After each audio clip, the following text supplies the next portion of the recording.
ಅನುದಾನದ ವಿಚಾರವಾಗಿ ರಾಜ್ಯ ಸರ್ಕಾರ ವರ್ಸಸ್ ಕೇಂದ್ರ ಸರ್ಕಾರ ಅನ್ನುವಂತಹ ಪರಿಸ್ಥಿತಿ ಈಗಾಗಲೇ ನಿರ್ಮಾಣ ಆಗ್ಬಿಟ್ಟಿದೆ. ನಮ್ಮ ತೆರಿಗೆ ನಮ್ಮ ಹಕ್ಕು ಅನ್ನುವಂತಹ ಧ್ಯೇಯ ವಾಕ್ಯದಡಿ ದೆಹಲಿಯಲ್ಲಿ ಪ್ರತಿಭಟನೆಯನ್ನ ಮಾಡೋದಕ್ಕೆ ರಾಜ್ಯ ಸರ್ಕಾರ ಸಕಲ ರೀತಿಯಿಂದಲೂ ಸನ್ನದ್ಧಗೊಂಡಿದೆ.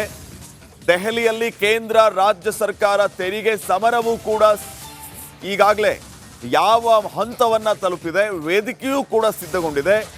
ಬಿಜೆಪಿ ಕಾಂಗ್ರೆಸ್ ನಾಯಕರ ನಡುವೆ ಈ ವೇದಿಕೆ ಇದೇ ಅನುದಾನದ ಫೈಟ್ಗಾಗಿ. ಕೇಂದ್ರ ಸರ್ಕಾರದ ವಿರುದ್ಧ ಕಾಂಗ್ರೆಸ್ ಪಡೆ ದೆಹಲಿ ಚಲೋ ಹಮ್ಮಿಕೊಂಡಿದೆ. ದೆಹಲಿಯಿಂದ ರಿಪಬ್ಲಿಕ್ ಕನ್ನಡ ಅತಿ ದೊಡ್ಡ ಕವರೇಜ್ ಕೊಡ್ತಾ ಇರೋದು. ಕೇಂದ್ರ ಸರ್ಕಾರದ ವಿರುದ್ಧ ಕಾಂಗ್ರೆಸ್ ಅನುದಾನ ಕದನವನ್ನ ನಡೆಸ್ತಾ ಇದೆ. ಫೆಬ್ರವರಿ 7ನೇ ತಾರೀಕು ಅಂದ್ರೆ ನಾಳೆ ರಾಷ್ಟ್ರ ರಾಜಧಾನಿಯಲ್ಲಿ ಕಾಂಗ್ರೆಸ್ ಶಾಸಕರು ಧರಣಿಯನ್ನ ನಡೆಸಲಿಕ್ಕಿದ್ದಾರೆ. ಜಂತರ್ ಮಂತರ್ನಲ್ಲಿ ಕಾಂಗ್ರೆಸ್ ಬೃಹತ್ ಹೋರಾಟವನ್ನ ನಡೆಸಲಿಕ್ಕಿದೆ. ಈಗಾಗಲೇ ಹೋರಾಟದ ಉದ್ದೇಶವನ್ನ ಕಾಂಗ್ರೆಸ್ ನಾಯಕರು ಹೇಳಿದ್ದಾರೆ. ಕೇಂದ್ರ ಸರ್ಕಾರದ ಗಮನ ಸೆಳೆಯೋದು ಹೋರಾಟದ ಮೂಲಕ ಮಾಡ್ತೀವಿ ಅನ್ನುವಂಥದ್ದು ಒಂದು ಕಡೆ ಆದ್ರೆ, ಮತ್ತೊಂದು ಕಡೆ ತೆರಿಗೆಯನ್ನ ಕಟ್ತೀವಿ, ಆದ್ರೆ ತೆರಿಗೆ ರೂಪದಲ್ಲಿ ನಮಗೆ ಪರತ್ತು ಬರಬೇಕಾಗಿರುವಂತಹ ದುಡ್ಡು ರಾಜ್ಯಕ್ಕೆ ಸಿಗ್ತಾ ಇಲ್ಲ. ನಮ್ಮ ಪಾಲಿನದ್ದು ಉತ್ತರ ಭಾರತದ ಪಾಲಾಗ್ತಾ ಇದೆ. ಇದನ್ನೇ ನಾವು ಪ್ರಶ್ನೆ ಮಾಡೋದು ತಪ್ಪ ಅನ್ನುವಂತಹ ಪ್ರಶ್ನೆಯನ್ನ ಈಗ ಕಾಂಗ್ರೆಸ್ ಕೇಂದ್ರ ಸರ್ಕಾರದ ಮುಂದೆ ಬಿಜೆಪಿ ನಾಯಕರ ಮುಂದೆ ಇಟ್ಟಿದೆ. ಹೀಗಾಗಿ ಇಲ್ಲಿನ ಬಿಜೆಪಿ ನಾಯಕರು ಕೂಡ ನಮ್ಮ ಧರಣಿಗೆ ಸಾಥ್ ನೀಡಬೇಕು ಅನ್ನೋದು ಕಾಂಗ್ರೆಸ್ನವರ, ಅದರಲ್ಲೂ ಡಿ.ಕೆ. ಶಿವಕುಮಾರ್ ಅವರ ಆಹ್ವಾನ. ನಮ್ಮೊಂದಿಗೆ ಈಗ ಡಿ.ಸಿ.ಎಂ ಡಿ.ಕೆ. ಶಿವಕುಮಾರ್ ಇದ್ದಾರೆ. ಜಂತರ್ ಮಂತರ್ಗೆ ಆಗಮಿಸಿ ಇಲ್ಲಿ ಸ್ಥಳ ಪರಿಶೀಲನೆ ಮಾಡ್ತಾರೆ. ಅವ್ರನ್ನ ಮಾತನಾಡಿಸುವಂಥ ಪ್ರಯತ್ನವನ್ನು ಮಾಡ್ತೀನಿ. ಸರ್, ಈಗ ರೂಪುರೇಷೆ ಹೇಗಿರುತ್ತೆ ಅಂತ ಸರ್ ಅಷ್ಟೇ ಸರ್, ರೂಪುರೇಷೆ ಹೇಗಿರುತ್ತೆ ಅಂತ ಅಲ್ಲ ಸರ್. ಈಗ ವಿತ್ತ ಸಚಿವರು ಒಂದು ಮಾತು ಹೇಳಿದ್ದಾರೆ, ತೆರಿಗೆ ವಿಚಾರವಾಗಿ ಹಣಕಾಸು ಸಚಿವಾಲಯಕ್ಕೆ ಅದು ಬರೋದೇ ಇಲ್ಲ ಅಂತ ಹೇಳಿದ್ದಾರೆ ಇವತ್ತು ಸಂಸತ್ನಲ್ಲಿ. ಈಗ ತೆರಿಗೆ ವಿಚಾರ ಹಣಕಾಸು ಬರಲಿಲ್ಲ ಅಂತ ಮೇಲೆ ಇನ್ನು ಯಾಕಪ್ಪ ಅವ್ರು ಮಂತ್ರಿಯಾಗಿರ್ತಾರೆ ಹೇಳಿ. ಅವ್ರ ಜವಾಬ್ದಾರಿ ಅದು. ನ್ಯಾಯ ಒದಗಿಸ್ಕೊಡ್ಬೇಕು, ಸರಿ ಇಲ್ಲದೆ ಸರಿ ಮಾಡಿಸ್ಬೇಕಾದ ಅವ್ರ ಜವಾಬ್ದಾರಿ. ಸರ್ಕಾರಕ್ಕೆ ವಿರುದ್ಧ ಈಗ ಬಜೆಟ್ ಓದೋರು ಅವರ ಇಲ್ಲ ಎಲೆಕ್ಷನ್ ಇವರ ಫೈನಾನ್ಸ್ ಕಮಿಷನ್ ಅವರ ಫೈನಾನ್ಸ್ ಮಿನಿಸ್ಟರ್ ಓದೋದು. ಸರ್, ಈಗ ನಾಡ್ದು ನಿಮ್ಮದು ರೂಪುರೇಷೆ ಹೇಗಿರುತ್ತೆ ಸರ್? ಪ್ರತಿಭಟನೆಯ ರೂಪುರೇಷೆ ಹೇಗಿರುತ್ತೆ? ಅಲ್ಲ ಸರ್, ರೂಪುರೇಷೆ ಹೇಗಿರುತ್ತೆ ಅಂತ ಸರ್, ಎಷ್ಟೊತ್ತಿಗೆ ಸ್ಟಾರ್ಟ್ ಆಗುತ್ತೆ ಅಂತೇಳಿ, ಎಷ್ಟೊತ್ತು ಸ್ಟಾರ್ಟ್ ಆಗುತ್ತೆ ಅಂತ ಹೇಳ್ಬಿಡಿ ಸರ್. ಎಷ್ಟೊತ್ತಿಗೆ ಸ್ಟಾರ್ಟ್ ಮಾಡ್ತೀವಿ ಹೇಗೆ ಅಂತೇಳಿ ರೂಪುರೇಷೆ? 10:30 ಪ್ರತಿಭಟನೆ ರೂಪುರೇಷೆ ಹೇಗೆ?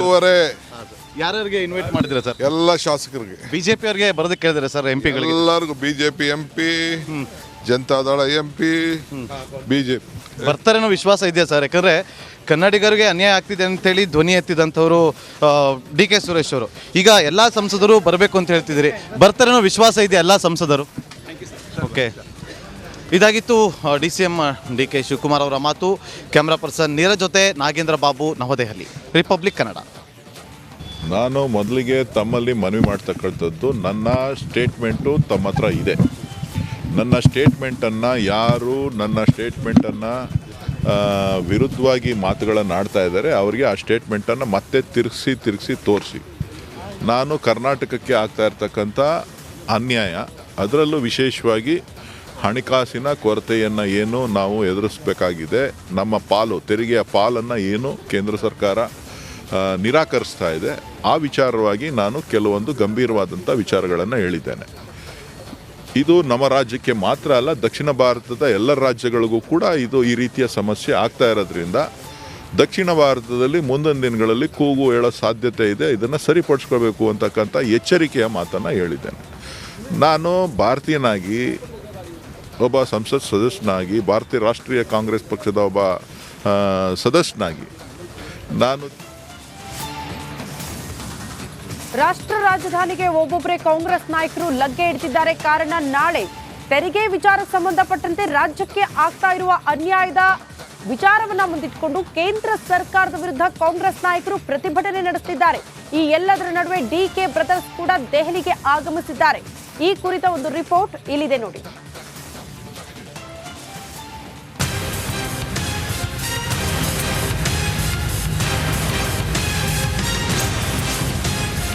ಕೇಂದ್ರ ಮತ್ತು ರಾಜ್ಯದ ಮಧ್ಯೆ ತೆರಿಗೆ ಫೈಟ್. ದೆಹಲಿಯಲ್ಲಿ ಕಾಂಗ್ರೆಸ್ ನಾಯಕರ ಪ್ರೊಟೆಸ್ಟ್. ಜಂತರ್ ಮಂತರ್ ಅಖಾಡಕ್ಕೆ ಡಿಕೆ ಬ್ರದರ್. ಕೇಂದ್ರ ಸರ್ಕಾರದ ವಿರುದ್ಧ ಕಾಂಗ್ರೆಸ್ ರಣಕಹಳೆ ಮೊಳಗಿಸಿದೆ.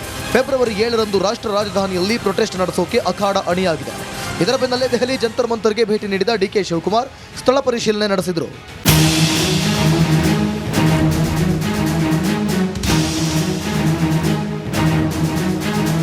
ರಾಜ್ಯದಲ್ಲಿ 26 ಬಿಜೆಪಿ ಸಂಸದರಿದ್ರು ಕೇಂದ್ರ ಸರ್ಕಾರದಿಂದ ಅನುದಾನ ತರೋ ಕೆಲಸ ಮಾಡ್ತಿಲ್ಲ. ಕೇಂದ್ರ ಸರ್ಕಾರವು ಕರ್ನಾಟಕದ ನೆರವಿಗೆ ನಿಲ್ತಿಲ್ಲ ಅಂತ ಡಿಸಿಎಂ ಡಿಕೆ ಶಿವಕುಮಾರ್ ಕಿಡಿಕಾರಿದ್ರು.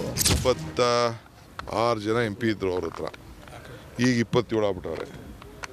ಅವರು ಯಾರು ಒಂದಿನ ಹೋಗಿ ಫೈನಾನ್ಸ್ ಮಿನಿಸ್ಟ್ರು ನೋಡಲಿಲ್ಲ, ಪ್ರೈಮ್ ಮಿನಿಸ್ಟ್ರು ನೋಡಲಿಲ್ಲ, ಹೋಮ್ ಮಿನಿಸ್ಟ್ರು ನೋಡಲಿಲ್ಲ, ಏನೂ ಇಲ್ಲ. ಬರಗಾಲ ಬಂತಲ್ಲ, ಆ ಬರಗಾಲಕ್ಕಾರು ದುಡ್ಡು ಕೊಡಿಸಲಿಲ್ಲ. ಎರಡನೇದು ಆ ಕೂಲಿ ಮಾಡೋರಿಗೂ ದುಡ್ಡು ಕೊಡಿಸಲಿಲ್ಲ. ಕೇಂದ್ರ ಬಜೆಟ್ನಲ್ಲಿ ರಾಜ್ಯಕ್ಕೆ ಆಗಿರೋ ಅನ್ಯಾಯವನ್ನ ಖಂಡಿಸಿ ಫೆಬ್ರವರಿ 7ರಂದು ಜಂತರ್ ಮಂತರ್ನಲ್ಲಿ ಪ್ರತಿಭಟನೆ ನಡೆಸಲಾಗ್ತಿದೆ. ಇದು ಜಸ್ಟ್ ಕಾಂಗ್ರೆಸ್ನ ಹೋರಾಟವಲ್ಲ, ಕೇಂದ್ರ ಸರ್ಕಾರದ ವಿರುದ್ಧ ರಾಜ್ಯ ಸರ್ಕಾರದ ಹೋರಾಟವಾಗಿದೆ. ಈ ಹೋರಾಟಕ್ಕೆ ಕಾಂಗ್ರೆಸ್ನ ಎಲ್ಲ ನಾಯಕರು ಕೈ ಜೋಡಿಸ್ತಾರೆ ಎಂದರು. ಇನ್ನು ಮಿಕ್ಕಿದ್ದ ಸ್ಟ್ಯಾಟಿಸ್ಟಿಕ್ಸ್ ಎಲ್ಲ ಮುಖ್ಯಮಂತ್ರಿಗಳೆಲ್ಲ ಬೆಳಗ್ಗೆ ತಿಳಿಸಿದ್ದಾರೆ. ಸೊ ಒಂದು 4-5 ಜನ ಸ್ವಲ್ಪ ಆರೋಗ್ಯದ ಪರಿಸ್ಥಿತಿ ಬೇರೆ ಇದರಿಂದ 4 ಜನ ಏನೋ ಬರೋದಿಲ್ಲ ಅಷ್ಟೇ. 4-5 ಜನ ಇಲ್ಲಿವರೆಗೂ ನಮಗೆ ರಿಕ್ವೆಸ್ಟ್ ಮಾಡ್ಕೊಂಡಿದ್ದಾರೆ ಕೆಲವರು. ಆಲ್ಮೋಸ್ಟ್ ಎಲ್ಲ ನಮ್ಮ ಪಕ್ಷೇತರ ಶಾಸಕರು ಅಸೋಸಿಯೇಟ್ ಆಗಿರೋರು ಅವರು ಎಲ್ಲ ಬರ್ತಾರೆ. ಮಿಕ್ಕಿದೆಲ್ಲ ಶಾಸಕರು, ನಮ್ಮ MLCಗಳು, ನಮ್ಮ MP ಗಳಿಗೆಲ್ಲ ತಿಳಿಸಿದ್ದೇವೆ, ಎಲ್ಲ ಬರ್ತಾರೆ. ಇನ್ನು ದೆಹಲಿಯಲ್ಲಿ ಕಾಂಗ್ರೆಸ್ ನಡೆಸ್ತಿರೋ ಪ್ರತಿಭಟನೆಯು ಒಂದು ಸ್ಟಂಟ್ ಅಷ್ಟೇ ಅಂತ ಮಾಜಿ ಮುಖ್ಯಮಂತ್ರಿ ಬಸವರಾಜ ಬೊಮ್ಮಾಯಿ ಆರೋಪಿಸಿದರು. ಲೋಕಸಭಾ ಚುನಾವಣೆಯಲ್ಲಿ ಎಲ್ಲ 28ಕ್ಕೆ 28 ಸೀಟು ಕೈ ಬಿಡ್ತಾವಂಥ ಭಯ ಇದೆ, ಮೋದಿಯವ್ರ ಭಯ ಇದೆ. ಅದಕ್ಕಾಗಿ ಅವ್ರ ಮೇಲೆ ಆರೋಪಗಳನ್ನು ಮಾಡಿ ಗೂಬೆ ಕುಂದಿರಿಸುವಂಥ ಪ್ರಯತ್ನ ಮಾಡ್ತಾ ಇದ್ದಾರೆ. ಇದೊಂದು ರಾಜಕೀಯ ಸ್ಟಂಟು. ದಿಲ್ಲಿಗೆ ಅವರು ಹೋಗಿ ಅಲ್ಲಿ ಏನು ಮಾಡ್ತಾ ಇದ್ದಾರೆ, ಇದೊಂದು ದೊಡ್ಡ ರಾಜಕೀಯ ಸ್ಟಂಟು. ಇನ್ನು ಇದೊಂದು ಪೊಲಿಟಿಕಲ್ ಸ್ಟಂಟ್ ಎಂದಿರೋ ಮಾಜಿ ಸಿಎಂ ಬೊಮ್ಮಾಯಿ ಅವರಿಗೂ ಡಿಕೆ ಶಿವಕುಮಾರ್ ಕೌಂಟರ್ ಕೊಟ್ಟರು. ನೀವ್ಯಾಕೆ ಭದ್ರಾ ಮೇಲ್ದಂಡೆ ಯೋಜನೆಗೆ ಅನುದಾನ ಘೋಷಿಸಿದ್ರಿ, ಅದಾದ ನಂತರ ಯಾಕೆ ಅನುದಾನ ಕೊಡಿಸ್ತಿಲ್ಲ ಅಂತ ಪ್ರಶ್ನೆ ಮಾಡಿದ್ರು. ಯಾಕೆ ಅನೌನ್ಸ್ ಮಾಡಿದ್ರಿ? ನಿರ್ಮಲಾ ಸೀತಾರಾಮನ್ ಅವರು ಅವರ ಬಜೆಟ್ ಓದಬೇಕಾದ್ರೆ ನಾನು ಅಪ್ಪರ್ ಭದ್ರಾ ಪ್ರಾಜೆಕ್ಟ್ಗೆ ಕೊಡ್ತೀನಿ ಅಂತೇಳಿ ಅವ್ರು ಹೇಳಿದ್ರು. ಅದನ್ನು ತೆಗೆದುಕೊಂಡು ನಿಮ್ಮ ಬಜೆಟಲ್ಲಿ ನೀವು ಅನೌನ್ಸ್ ಮಾಡಿದ್ರಿ. ನಿಮ್ಮ ಬಜೆಟಲ್ಲಿ ನೀವು ಅನೌನ್ಸ್ ಮಾಡಿದ್ಮೇಲೆ ಅವ್ರ ಬಜೆಟಲ್ಲಿ ಅವ್ರು ಅನೌನ್ಸ್ ಮಾಡಿದ್ಮೇಲೆ ಆ ದುಡ್ಡು ಕೊಡಿಸ್ಬೇಕಾದ್ದು ಯಾರ್ದು? ಏನು ಸ್ಟೆಂಟ್ ಆಯಿತು? ನಿಮಗೇನೋ ಬಾಯಿ ಇಲ್ಲ ಅಂದರೆ ನಮ್ಗೆ ಬಾಯಿ ಇಲ್ವಾ? ನೀವು ನ್ಯಾಯ ಕೊಡಿಸ್ಬೇಕಾಯ್ತು. ಸ್ಟೆಂಟ್ ಏನು ಮತ್ತೆ ಯಾಕೆ ನೀವು ಓದಿದ್ರಿ? ನೀವು ಯಾಕೆ ನಿಮ್ಮ ಬಜೆಟಲ್ಲಿ ಸೇರಿಸ್ಕೊಂಡ್ರಿ? ಒಟ್ನಲ್ಲಿ ಇಷ್ಟು ದಿನ ರಾಜ್ಯದಲ್ಲಿ ಹಲ್ಚಲ್ ಎಬ್ಬಿಸಿದ್ದ ಪ್ರೊಟೆಸ್ಟ್ ಪಾಲಿಟಿಕ್ಸ್ ರಾಷ್ಟ್ರ ರಾಜಧಾನಿಗೆ ಶಿಫ್ಟ್ ಆಗಿದೆ. ಫೆಬ್ರವರಿ 7ರ ಆ ದಿನದ ಮೇಲೆ ಎಲ್ಲರ ಲಕ್ಷ್ಯ ನೆಟ್ಟಿದೆ. ಬ್ಯೂರೋ ರಿಪೋರ್ಟ್, ರಿಪಬ್ಲಿಕ್ ಕನ್ನಡ, ನವದೆಹಲಿ. ಲೋಕಸಭೆ ಚುನಾವಣೆ ಹತ್ತಿರವಾಗ್ತಾ ಇದ್ದಂತೆ ಬಿಜೆಪಿ ಪಾಳ್ಯದಲ್ಲಿ ಹಲವು ರಣತಂತ್ರವನ್ನ ರೂಪಿಸಲಾಗ್ತಾ ಇದೆ. ಜೊತೆಗೆ ಅಸಮಾಧಾನಿತರನ್ನ ಸಮಾಧಾನ ಪಡಿಸಿ ಪಕ್ಷದಲ್ಲೇ ಉಳಿಸುವ ಕೆಲಸಗಳು ಕೂಡ ಆಗ್ತಾ ಇತ್ತು. ಅದೇ ರೀತಿ ಈಗ ಬಿಜೆಪಿ ಅಧ್ಯಕ್ಷ ನಡ್ಡಾ ಅವರನ್ನ ಭೇಟಿ ಮಾಡಿದ್ದಾರೆ ವಿ ಸೋಮಣ್ಣ, ಮಾಜಿ ಸಚಿವ. ನವದೆಹಲಿಯ ನಡ್ಡಾ ನಿವಾಸದಲ್ಲಿ ಭೇಟಿಯಾಗಿದೆ, ಚರ್ಚೆ ಆಗಿದೆ ಅನ್ನೋದರ ಡೀಟೇಲ್ ಸಿಗ್ತಾ ಇದೆ. ರಾಜ್ಯಸಭಾ ಚುನಾವಣೆಗೆ ಅಭ್ಯರ್ಥಿಯಾಗಿ ಘೋಷಿಸಿ ನಡ್ಡಾಗೆ ಮನವಿ ಮಾಡಿಕೊಂಡಿದ್ದಾರೆ ಮಾಜಿ ಸಚಿವ ವಿ ಸೋಮಣ್ಣ. ಯಾವುದೇ ಕಾರಣಕ್ಕೂ ಆತುರದ ನಿರ್ಧಾರ ಬೇಡ, ಸೋಮಣ್ಣಗೆ ಸಲಹೆ ನೀಡಿದ್ದಾರಂತೆ ಬಿಜೆಪಿ ಅಧ್ಯಕ್ಷ ನಡ್ಡಾ ಅನ್ನೋದರ ಡೀಟೇಲ್ ಸಿಗ್ತಾ ಇದೆ. ಲೋಕಸಭೆ ಚುನಾವಣೆ ಹತ್ತಿರವಾಗ್ತಾ ಇದೆ. ಒಂದ್ ಕಡೆ ಮಾಜಿ ಸಚಿವ ವಿ ಸೋಮಣ್ಣ ಅವರು ಅಸಮಾಧಾನಗೊಂಡಿದ್ರು. ಬಟ್ ಒಂದು ಹಂತಕ್ಕೆ ಅವರ ಸಮಾಧಾನ ಪಡಿಸುವ ತಂತ್ರಗಳು, ಕೆಲಸಗಳು ಬಿಜೆಪಿ ಪಾಳ್ಯದಲ್ಲಿ ಆಗಿದೆ. ಅದರ ಮುಂದುವರೆದ ಭಾಗ ಬಿಜೆಪಿ ಅಧ್ಯಕ್ಷ ನಡ್ಡಾ ಅವರನ್ನ ಭೇಟಿ ಮಾಡಿರೋದು ಮಾಜಿ ಸಚಿವ ವಿ ಸೋಮಣ್ಣ ದೃಶ್ಯದಲ್ಲಿ ನಾವು ಗಮನಿಸ್ತಾ ಇದ್ದೀವಿ. ಈ ಬಗ್ಗೆ ಮತ್ತಷ್ಟು ಡೀಟೇಲ್ಸ್ ಅನ್ನ ಕೊಡ್ತಾ ಹೋಗ್ತಾರೆ ನಮ್ಮ ಪ್ರತಿನಿಧಿ ನಟೇಶ್ ದೂರವಾಣಿ ಸಂಪರ್ಕದಲ್ಲಿ. ನಟೇಶ್, ವಿ ಸೋಮಣ್ಣ ಅವರ ಅಸಮಾಧಾನ ತಣಿಸುವಲ್ಲಿ ಒಂದು ಹಂತಕ್ಕೆ ಬಿಜೆಪಿ ನಾಯಕರು ಸಕ್ಸಸ್ ಆಗಿದ್ದಾರೆ. ಬಟ್ ನಡ್ಡಾ ಅವರ ಭೇಟಿ ಸಂದರ್ಭದಲ್ಲಿ ಏನೆಲ್ಲ ಡಿಮ್ಯಾಂಡ್ಗಳನ್ನ ವಿ ಸೋಮಣ್ಣ ಮುಂದಿಟ್ಟಿದ್ದಾರೆ ಅಂತ? ಶ್ರುತಿ, ಖಂಡಿತ ನಿನ್ನೆಯಷ್ಟೇ ಮಾಜಿ ಸಚಿವ ವಿ ಸೋಮಣ್ಣನವರು ಹೈಕಮಾಂಡ್ ಭೇಟಿಗೆ ದೆಹಲಿಗೆ ಆಗಮಿಸಿದ್ರು. ಈ ಸಂದರ್ಭದಲ್ಲಿ ಏನು 2 ಪ್ರಸ್ತಾವನೆಯನ್ನ ಹೈಕಮಾಂಡ್ ಮುಂದೆ ಇಟ್ಟಿದ್ದಾರೆ ಎನ್ನುವಂತಹ ಮಾಹಿತಿ ಸಿಗ್ತಾ ಇರ್ತಕ್ಕಂಥದ್ದು. ಒಂದು, ರಾಜ್ಯಸಭಾ ಟಿಕೆಟ್, ಹಾಗೇನೆ ಎರಡನೇದಾಗಿ ತುಮಕೂರಿನಿಂದ ಲೋಕಸಭಾ ಟಿಕೆಟ್ ಅನ್ನ ಕೇಳುವ ಪ್ರಸ್ತಾವನೆಯನ್ನ ಇಟ್ಟಿದ್ದಾರೆ ಅಂತ ಹೇಳಲಾಗ್ತಾ ಇದೆ.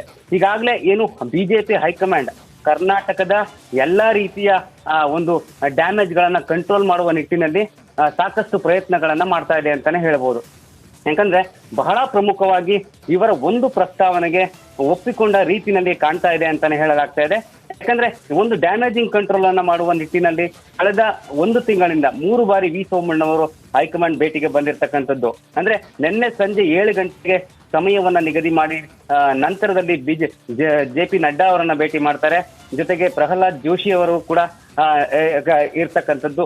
ಅಂದ್ರೆ ಇಲ್ಲಿ ಬಹಳ ಪ್ರಮುಖವಾಗಿ ರಾಜ್ಯಸಭೆಯ ಸದಸ್ಯರನ್ನಾಗಿ ಮಾಡೋದಕ್ಕೆ, ಹಾಗೇನೆ ತುಮಕೂರಿನಿಂದ ಟಿಕೆಟ್ ಪಡೆಯೋದಕ್ಕೆ ಒಂದು ರೀತಿ ಪಟ್ಟನ್ನ ಹಿಡಿದಿರ್ತಕ್ಕಂಥದ್ದು ಸೋಮಣ್ಣವರು. ಹಾಗಾಗಿ ಒಂದು ಮಾತನ್ನ ನಿನ್ನೆ ಅಂದ್ರೆ ರಿಪಬ್ಲಿಕ್ ಕನ್ನಡ ಜೊತೆ ಮಾತನಾಡುವಾಗ ಹೇಳ್ತಾರೆ, ಬಿಜೆಪಿ ಹೈಕಮಾಂಡ್ ಏನಾದ್ರೂ ನನಗೆ ರಾಜ್ಯಸಭಾ ಟಿಕೆಟ್ ನೀಡಿದ್ರೆ ಯಾವ ಜಿಲ್ಲೆಗೆ ಜವಾಬ್ದಾರಿ ಕೊಟ್ಟರೋ ಕೂಡ ನಾನು ನಿಭಾಯಿಸ್ತೀನಿ ಎನ್ನುವಂತಹ ಮಾತನ್ನ ಹೇಳ್ತಾರೆ. ಹಾಗಾಗಿ ಎಲ್ಲೋ ಒಂದು ಕಡೆ ಬಿಜೆಪಿ ಹೈಕಮಾಂಡ್ ಅನ್ನ ತನ್ನತ್ತ ಸೆಳೆಯುವ ನಿಟ್ಟಿನಲ್ಲಿ ಈ ರೀತಿ ಒಂದು ಸೋಮಣ್ಣನವರು ಹೇಳಿಕೆಗಳನ್ನ ಕೊಡ್ತಾ ಇರ್ತಕ್ಕಂಥದ್ದು. ಹಾಗೇನೆ ಪ್ರಮುಖವಾಗಿ ಈ ಬಾರಿ ಬಿಜೆಪಿ ಅಂದ್ರೆ ಲೋಕಸಭಾ ಚುನಾವಣೆಯಲ್ಲಿ ನಾನು ಕೂಡ ಒಬ್ಬ ಸ್ಪರ್ಧಿ ಆಗಿರ್ಬೇಕು ಎನ್ನುವ ನಿಟ್ಟಿನಲ್ಲಿ ವಿ ಸೋಮಣ್ಣನವರು ಇಲ್ಲಿ ದೆಹಲಿಯ ಹೈಕಮಾಂಡ್ ಅನ್ನ ಭೇಟಿಯಾಗಿರ್ತಕ್ಕಂಥದ್ದು. ಶ್ರುತಿ.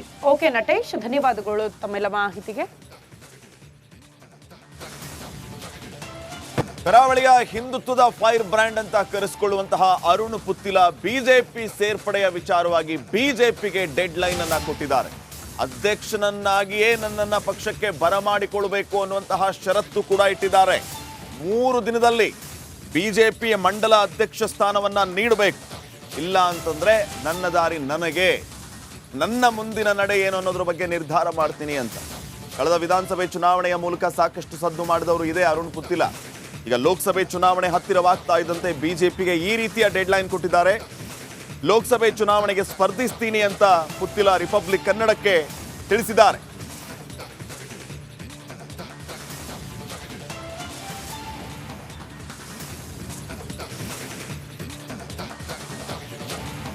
ಅರುಣ್ ಪುತ್ತಿಲ ಬಿಜೆಪಿ ಸೇರ್ಪಡೆಯ ವದಂತಿಯ ಹಿನ್ನೆಲೆ ಸಭೆ ಕೂಡ ಆಗಿದೆ. ಆ ಸಭೆಯಲ್ಲಿ ಏನೆಲ್ಲ ಚರ್ಚೆ ಆಯಿತು, ಯಾವ ರೀತಿಯ ಬೆಳವಣಿಗೆಗಳಾಯಿತು, ಎಲ್ಲದರ ಕುರಿತು ಒಂದು ಸ್ಪೆಷಲ್ ರಿಪೋರ್ಟ್ ಇದೆ, ಬನ್ನಿ ನೋಡ್ಕೊಂಡು ಬರೋಣ.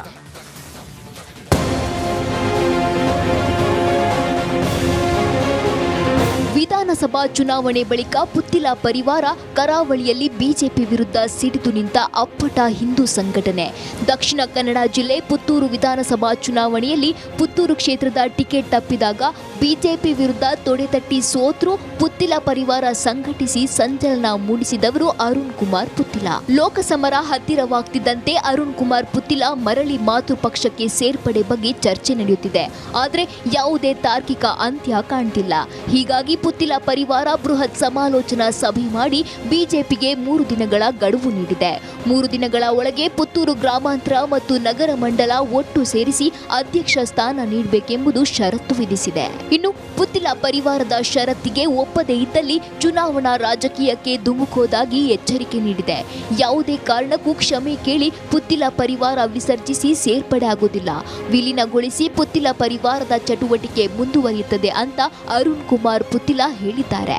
ವಿಲೀನಗೊಳ್ಳತಕ್ಕಂಥ ವ್ಯವಸ್ಥೆ ಆದಾಗ ಮುಂದಿನ ದಿವಸದಲ್ಲಿ ಸಾಮಾಜಿಕ ಕೆಲಸ ಕಾರ್ಯಗಳಿಗೆ ಟ್ರಸ್ಟ್ನ ಮುಖಾಂತರ ಒಂದಷ್ಟು ಶಕ್ತಿಯನ್ನು ಕೊಡತಕ್ಕಂಥ ಕೆಲಸ ಕಾರ್ಯವನ್ನು ನಮ್ಮವರು ಮಾಡಲಿಕ್ಕಿದ್ದಾರೆ. ಪುತ್ತಿಲ ಪರಿವಾರದ ಬೇಡಿಕೆಗೆ ಒಪ್ಪಿ ಅರುಣ್ ಕುಮಾರ್ ಪುತ್ತಿಲ ಹಾಗೂ ಪರಿವಾರದ ಕಾರ್ಯಕರ್ತರನ್ನ ಬಿಜೆಪಿ ಸೇರ್ಪಡೆ ಮಾಡಿಕೊಳ್ಳುತ್ತಾ ಇಲ್ವಾ ಅನ್ನೋದು 3 ದಿನಗಳಲ್ಲಿ ಗೊತ್ತಾಗಲಿದೆ. ದಿನೇಶ್ ಕಾಶಿಪಟ್ನ, ರಿಪಬ್ಲಿಕ್ ಕನ್ನಡ, ಮಂಗಳೂರು.